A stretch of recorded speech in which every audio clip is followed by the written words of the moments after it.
go. The eighth harbinger, the utterance. So she said with a slight smile of amusement, "We're not on a journey to find an invisible harbinger." Exactly his answer.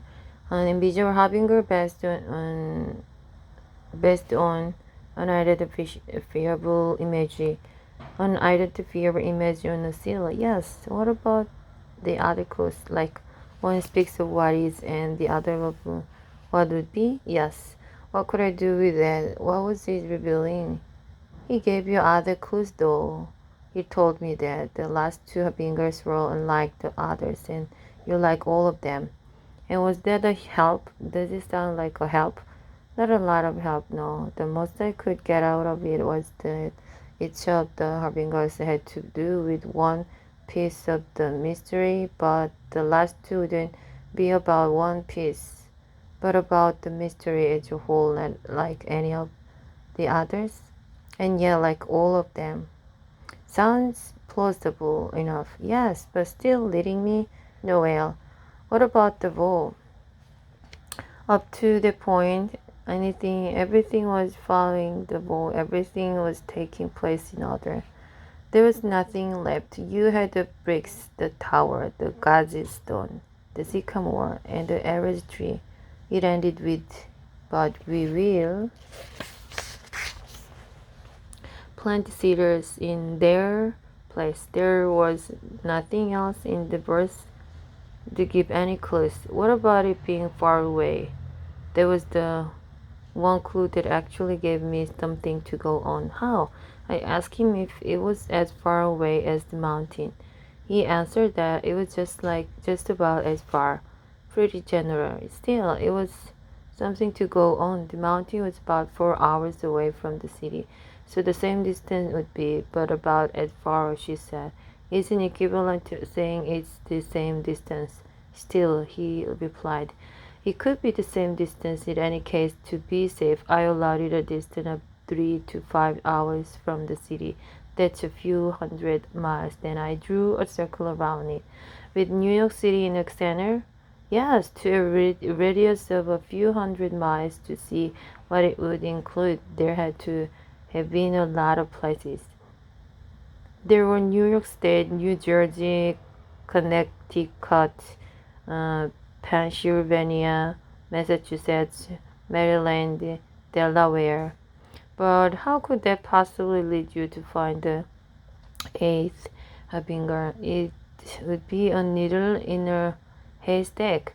It couldn't lead me, not without something else, but the prophet gave me one more clue. He said the prophecy will reveal it. So I looked it again at the prophecy for something that could give me a clue to the place. And the only thing that I hadn't considered was introduction. The Lord sent a word against Jacob, and it has fallen on Israel. All the people will know, Ephraim and the inhabitants of Samaria, who say in pride and arrogance of heart, the bricks have fallen down. How could you find a clue in that? She asked. The names, he replied, Ephraim, Jacob, Samaria. They're all linked to Israel. So the eighth harbinger was in Israel? No, Israel isn't exactly 4 hours away. I searched the commentaries to see what they had to say, if they could lead me to the missing key. And did they? Yes. So what was it? It was Samaria. Samaria? Isn't it almost the same as saying Israel? It depends. Samaria was just another name for the kingdom of Israel. It was also the name of a city. The prophecy is directed to those who dwell in Samaria. Was it Samaria the kingdom or Samaria the city or both? I have no idea, she replied, but why would that be important? The vow could be been spoken anywhere in the land by anyone. It could have become a rallying cry or an anthem among the people, but it would only be significant if it represented the response of the entire nation. And who can speak for an entire nation? The leaders, exactly. The Samaria was the nation's capital city, the seat of its government, the city of its kings and officials. For the vote to matter, it had to be spoken by the leaders. It had to be the nation's official response, so it had to be proclaimed in the capital city.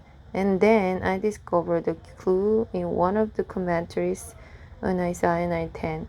They linked the vote to the nation's capital. National pride is usually most arrogant in a capital city. It's the key. The vote has to be proclaimed in the capital city. That's what I was looking for, the capital city. He paused, waiting for her to get it. Washington, D.C., she said.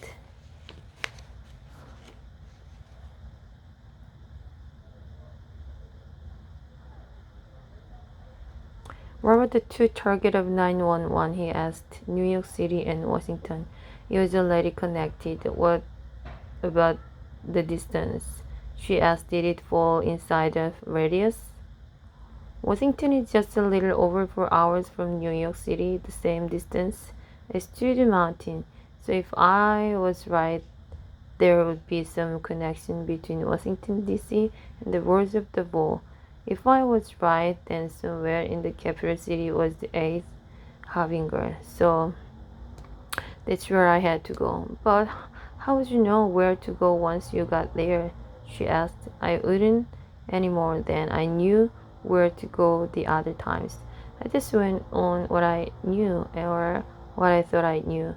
So where did you go? First to the Pentagon, the place with the most direct connection to 911. But my access was limited, of course, and nothing seemed to connect. The following day, I went to the White House, but again, no connection. After that, I went to the Lincoln Memorial. What was it about the Lincoln Memorial that you thought would connect? Nothing, he replied. But I always wanted to see it, and since I was in the neighborhood, I figured if I kept searching, I would end up in the place I was supposed to end up in. One way or another, so it was as good a place as any. And I'd never been there before. It was impressive up close, massive marble columns like some Greek temple, and of course the statue larger than life, noble, powerful. I was staring at his face when I heard it from behind. Oh, papa. Consider the greatest of American presidents, said the voice. I turned around. It was the prophet. Before I could acknowledge his presence, he spoke again. And perhaps the most sorrowful, he said, even in stone it comes through. So I'm here, I said. I made it.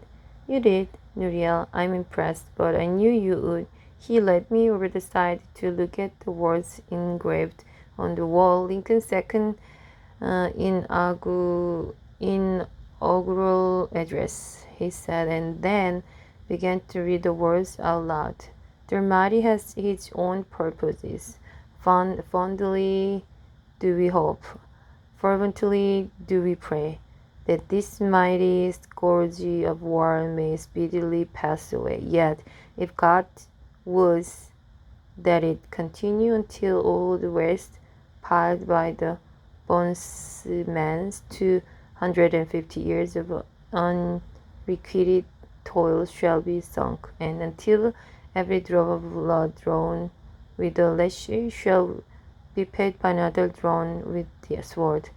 As was said 3,000 years ago, so still it must be said, that the judgment of the Lord are true and righteous altogether.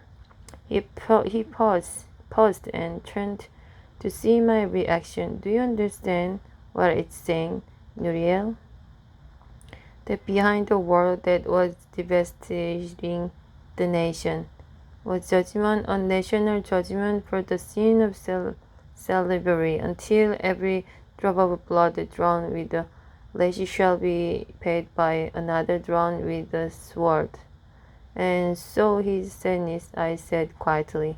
But lying behind the judgment were the purposes of redemption, that slavery would be removed from the land. The Almighty has his own purposes. Yes, the Almighty has his own purposes. He began walking toward the entrance but stopped just short of the steps, where he stood silhouetted against the sunlight outside the memorial, framed between two colossal marble columns. He was waiting for me to join him, and I did. So we both stood there between the columns, looking out toward the reflecting pool, the mall, and the obelisk of the Washington Monument in the distance.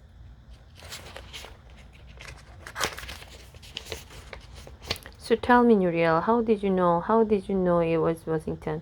It was just Maria, I said. A capital city. The vowel had to be spoken in the capital city. And why would that be? Because the capital city is the seat of the government, the place from which the nation is led. The vowel only matters if it represents the will or voice of the nation. If it's the nation's response to God, and only the leaders can speak for the nation as a whole. Well done, Uriel. So what would we expect to find in Washington, D.C.? Some link between this city and the ancient wall, I said. Somehow Isaiah 9:10 has to be connected to Washington, D.C.